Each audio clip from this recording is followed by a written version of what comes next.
subjective and objective aspects of the formalism, we cannot know what we are talking about. It is just that simple. I think that is pretty accurate. Whether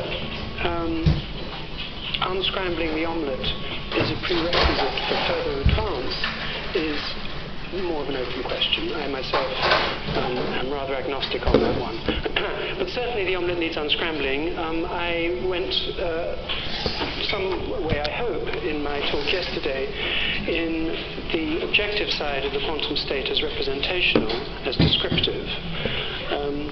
But then there's the other Janus-faced side of the quantum state, which is its role in dictating or controlling probabilities. Yesterday I was philosophically, I hope I was philosophically prosaic. I had my three pillars, and those three pillars, I hope you will agree, I will not put them up again, were rather innocuous. The general principle of functionalism applies across the sciences, what I called Galileo's dictum. If you're interested in questions of observation, then model the observer in the physics. What I'm calling McIntyre's principle, that objects, mostly on close investigation, turn out to be processes. Okay, so I could be prosaic, I think, because, and keep philosophy out of it, keep metaphysics out of it, but when we come onto probability, that just isn't true anymore.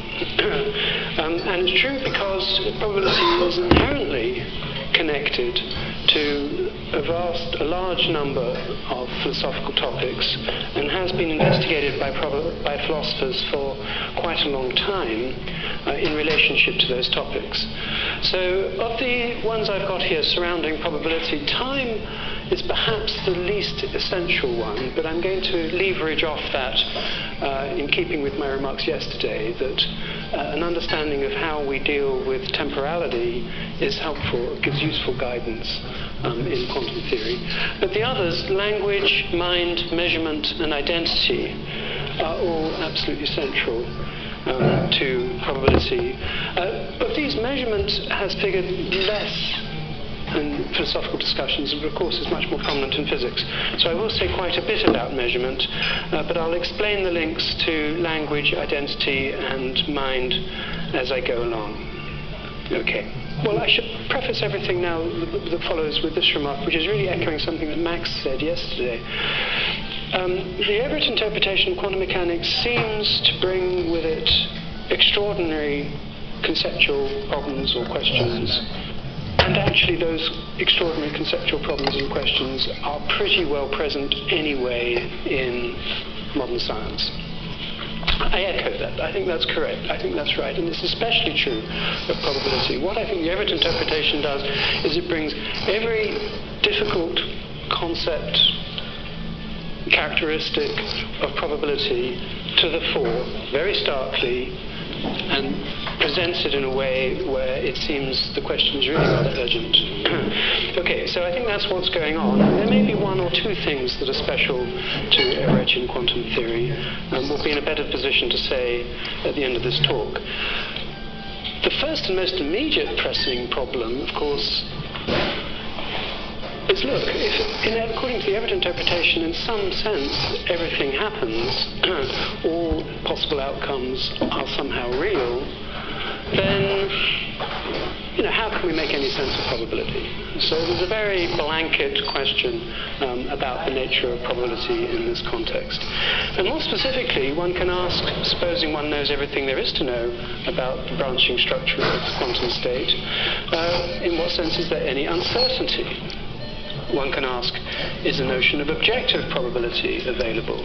If so, what in the world corresponds to those quantitative chances? If there are objective chances as physical quantities or structures in the world, why should we conform our beliefs, degrees of belief about the relevant circumstances to those quantities? If there are no physical chances but only degrees of belief, what in the world constrains those beliefs? And last and not least, in what sense is the theory testable? And in particular, is the theory testable by by someone who does not believe or does not yet believe that the multiverse has the branching structure that Everettian quantum theory says it has, who doesn't, as it were, buy into any of the claims of the theory. Right, so this is a bunch of questions that any philosopher really is going to ask about the Everett interpretation. But, and this is the punchline really, they will also ask, philosophers will also ask the same questions, forget about the first one, the same questions about any physical theory in which there is a notion of probability or something objective in the world. I mean, briefly, philosophers have found it extraordinarily puzzling how there could be anything objective in the world that plays the role that objective chance seems it had better play. And the way that physicists get away with this, and a lot of people, most of us get away with it when we're not doing philosophy or philosophy of probability, is to be crude frequentists, simply to identify probabilities as relative frequencies, as objective things out there in the world. The problem with frequentism is it doesn't work. Okay, I'm not going to go into the background to that or the arguments as to why frequentism doesn't work. It just doesn't hold up to inspection. So, what do you do when you give up on frequentism? All right, so I'm going to address these questions more or less in order. But before I do so, I do need a bit of mathematical apparatus in order to be more careful in how to describe this branching structure of the quantum state.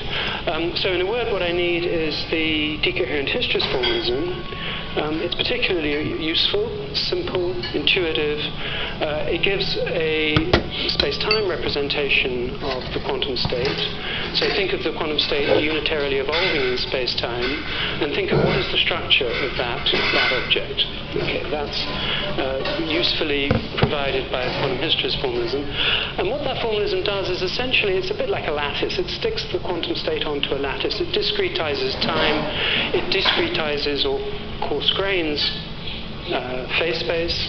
It takes von Neumann's building blocks of reality, and it constructs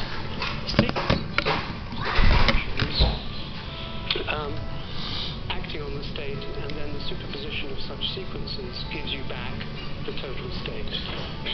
Okay, so let me just go through that. I'll be fairly quick, and if you find it puzzling, I'm sorry, I do need some schematic tools to discuss probability more accurately. So start off with phase space.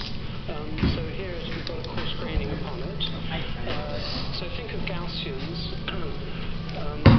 sharply peaked, localized in position of momentum, and then integrate them over some region of phase space, and you'll get out a projection. Define Heisenberg picture projection operators. Okay, I'm sorry about the sign problem with this. Anyway, so E to the minus h t on the right. So what is happening here is what this projector is doing, acting on the state in the Heisenberg picture. The state is something that doesn't change with time. We can think of it as the state at time zero. It could be the state of the origin of the universe if we want. So E to the IHT is going to unitarily evolve that state forward to time t. The projection P alpha k is then going to act on the state. The state can be represented as a superposition of a part which is an eigenstate of P alpha k and a part which is orthogonal to that. So the part that is an eigenstate of P alpha k is what is retained, and then that state is taken back again to t equals 0. Okay. So a history is going to be a sequence of such projections. This is the normal notation for it.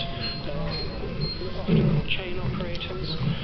So C subscript alpha. Alpha is a sequence of configuration of cells in phase space. Okay, and now put out of your mind Everettian quantum theory. Just pretend that you're doing something like, I won't call it Copenhagen quantum mechanics. I know called Copenhagen quantum mechanics what Bohr was doing. I think Bohr was doing something rather different.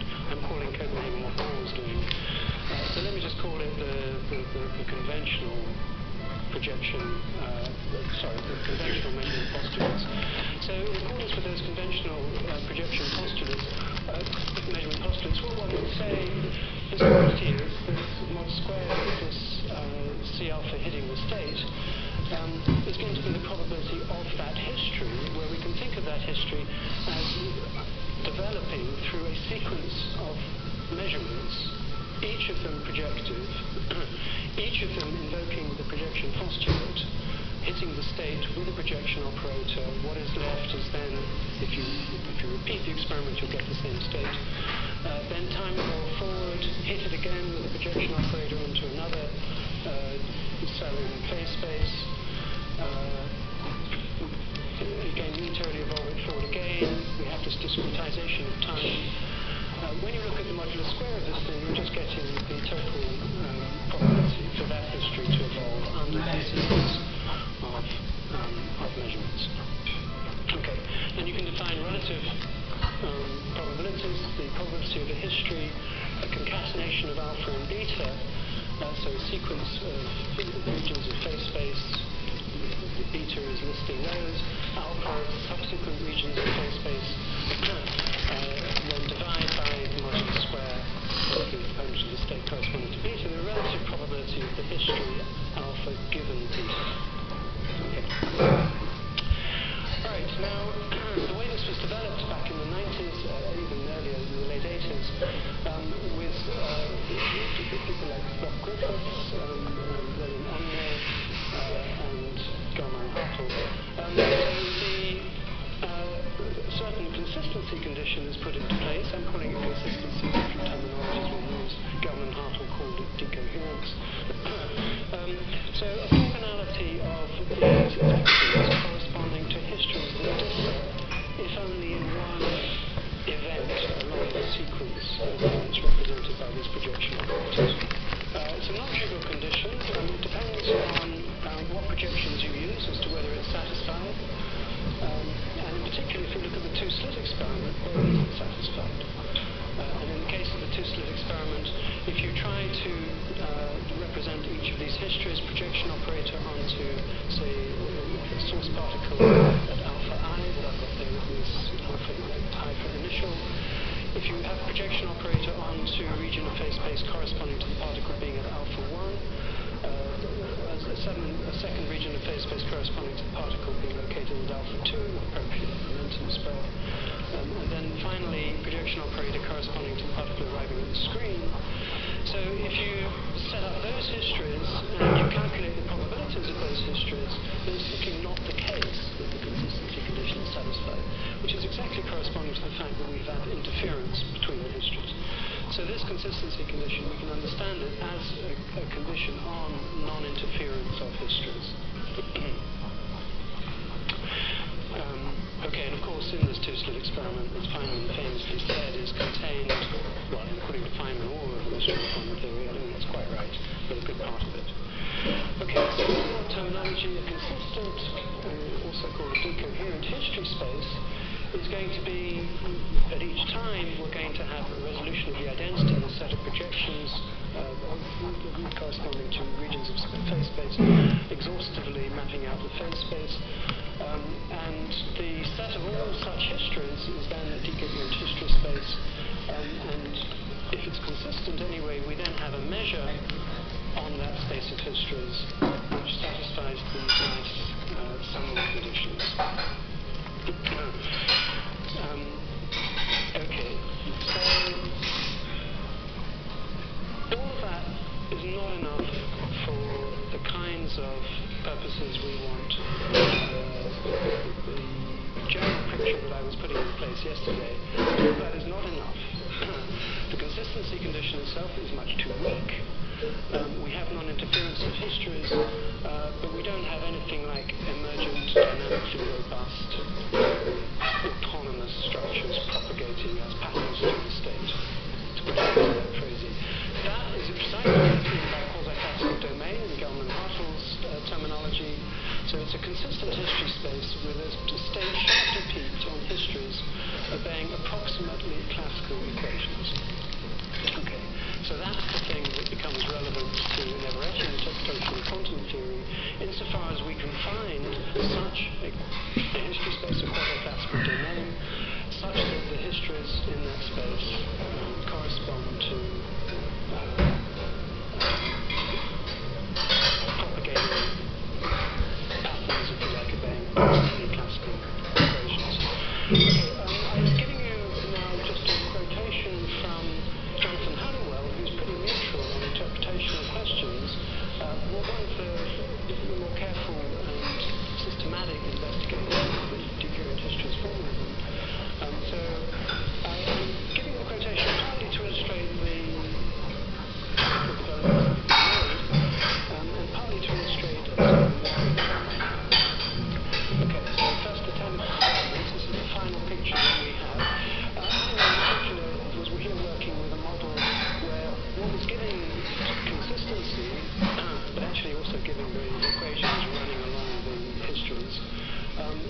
hydrodynamical variables, where you're integrating local densities, which are approximately conserved. And it's by virtue of being approximately conserved that the equations for the history are approximately deterministic. Okay, so on this model, it's a sort of hydrodynamic model. We can imagine an inertial state for the system which contains superpositions of macroscopically very distinct states. Decoherence of history indicates that these states may be treated separately. They contain set of trajectories which may be regarded as exclusive alternatives, each occurring with some probability. Those probabilities are peaked about the average values of the local densities, provided that each local density eigenstate may then tend to local equilibrium and a set of hydrodynamic equations for the average values of the local velocities of the frames. We thus obtain a statistical ensemble of trajectories, each of which obeys hydrodynamic equations. These equations can be very different from one trajectory to the next, having, for example, significantly different values of temperature.